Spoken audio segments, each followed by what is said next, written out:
नमस्कार. आज आपण बनवणार आहोत मूग डाळ आणि साबुदाण्याची खीर.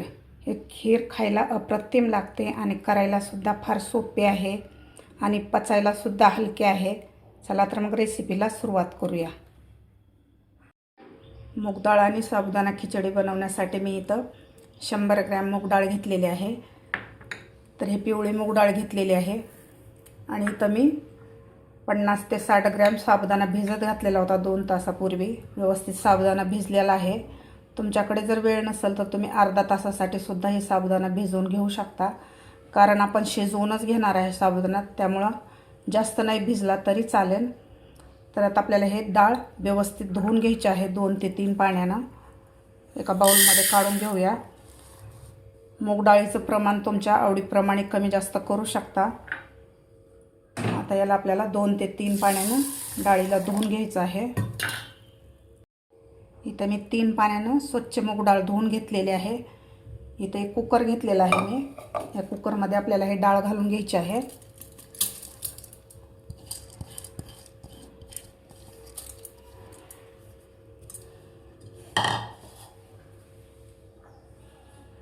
आता यामध्ये आपल्याला अर्धी वाटी मी मूग डाळ घेतलेली होती, तर आपल्याला 2 वाट्या पाणी घालायचं आहे.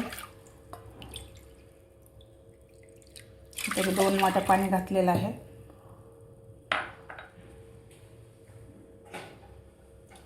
आता याला झाकण लावून आपल्याला 1 ते 2 शिट्ट्या करायच्या आहेत.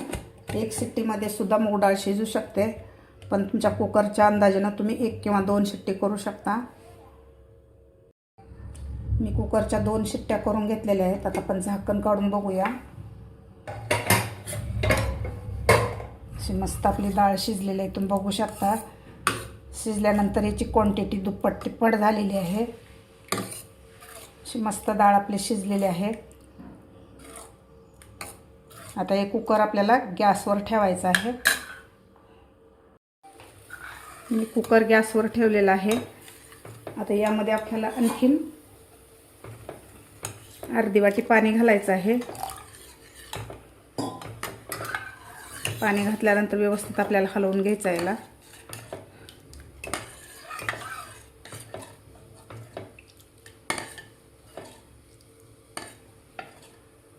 आता याला व्यवस्थित गरम होऊ द्यायचं आहे. आपल्याला डाळीला एक उकळी येऊ द्यायची आहे आणि नंतरच यामध्ये आपल्याला साबुदाणा घालायचा आहे.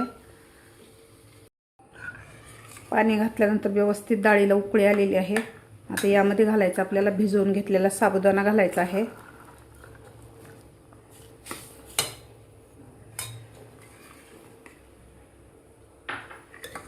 आता याला आपल्याला व्यवस्थित हलवून घ्यायचं आहे आणि 3 ते 4 मिनटं व्यवस्थित मीडियम गॅसवर आपल्याला हे साबुदाणा आणि डाळ शिजवून घ्यायची आहे.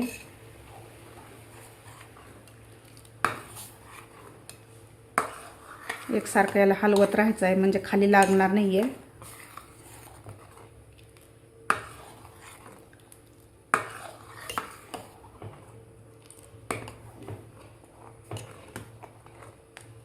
आता आपल्याला हा कुकर साईडच्या गॅसवर ठेवायचा आहे. तोपर्यंत आपण ड्रायफ्रूट एका कढईमध्ये फ्राय करून घेणार आहोत.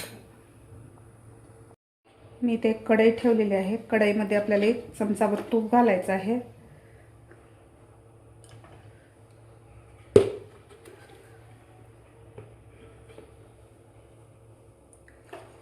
तर तूप आपल्याला गरम करून घ्यायचं आहे व्यवस्थित.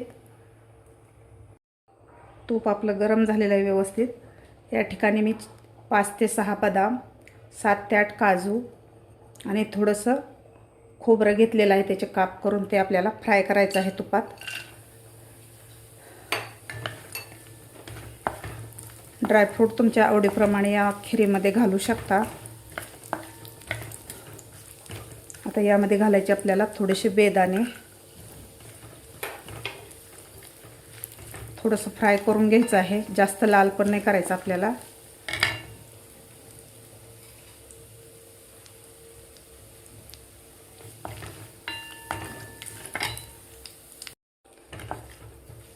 आपले ड्रायफ्रूट थोडेसे फ्राय झालेले आहेत. आता यामध्ये घालायचं आपल्याला दूध.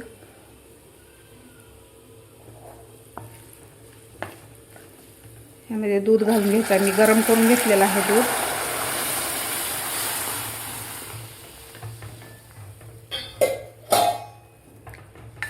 तर दुधाला आपल्या उकळी आलेली आहे.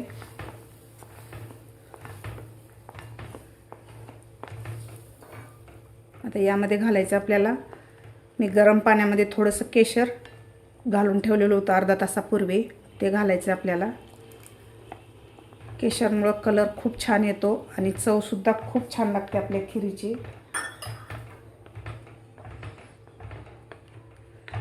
आता दूध आपलं उकळलेलं आहे. आता लगेचच आपल्याला साबुदाणा आणि डाळ जे कुकरमध्ये आपण शिजवून घेतलेलं होतं ते घालायचं आहे आपल्याला.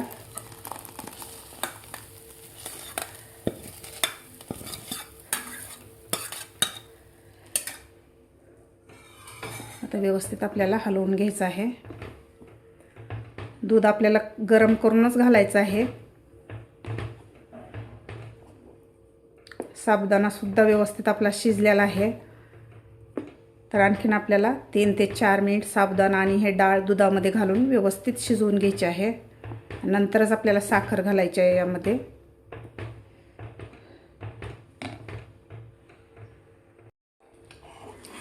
तीन ते 4 मिनिट मी हे खीर शिजवून घेतलेले आहे. तुम्ही बघू शकता कलरसुद्धा खूप छान आलेला आहे आणि अशी दाटसरसुद्धा झालेली आहे.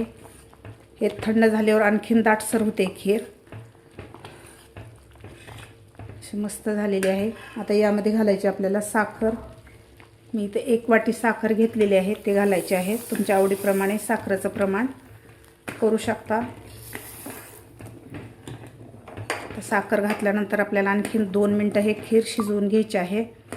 कारण साखर घातल्यानंतर साखरेला पाणी सुटतं, त्यामुळे खीर थोडीशी पातळ होते. त्यामुळे आपल्याला आणखीन 2 मिनटं हे खीर शिजवून घ्यायचे आहे, म्हणजे थोडीशी दाटसर होते. खायला सुद्धा हे खीर खूप छान लागते. गुरुपौर्णिमा जवळ आलेली आहे, तर तुम्ही सुद्धा अशा प्रकारे साबुदाणा आणि मुगाची खीर नक्की करून बघा.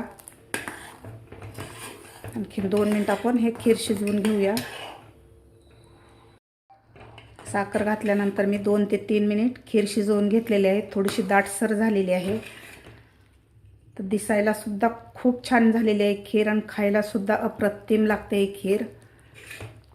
तर आता खाण्यासाठी खीर आपली तयार झालेली आहे. तर आता आपण खाली काढून याला थोडंसं थंड करून घेऊया. थंड झाल्यानंतर सुद्धा आणखीन हे दाटसर होते खीर. खाली उतरून घेतलेली आहे खीर. यामध्ये घालायची आपल्याला पाव चमचा वेलची पूड घालायची आहे. आता व्यवस्थित मिक्स करून घ्यायचं आहे.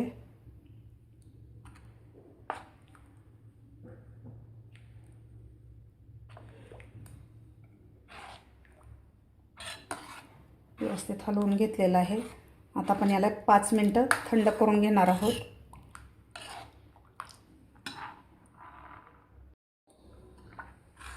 थोडीशी खीर आपली थंड झालेली आहे. थंड झाल्यानंतर थोडीशी दाटसर झालेली आहे, तुम्ही बघू शकता. आता आपण सर्व करून घेऊया. खायला सुद्धा खूप छान लागते खीर थंड करून. तुम्ही जर अर्धा तास फ्रीजमध्ये ठेवून जर खीर खाल्ली तर अप्रतिम लागते खायला. हेल्दी आहे आणि पौष्टिकसुद्धा आहे. लहान मुलांना तर हे खूप आवडते. तर तुम्ही सुद्धा नक्की करून बघा. तुम्हाला माझी आजची रेसिपी कशी वाटली नक्की कमेंट करून सांगा. माझा व्हिडिओ आवडल्यास लाईक, शेअर आणि सबस्क्राईब करायला विसरू नका. बाजूच्या बेल आयकॉनवर क्लिक करा, म्हणजे येणाऱ्या व्हिडिओचे नोटिफिकेशन तुम्हाला सर्वात आधी मिळतील. भेटूया अशाच एका नवीन रेसिपीसोबत. तोपर्यंत मस्त खा आणि स्वस्त रहा.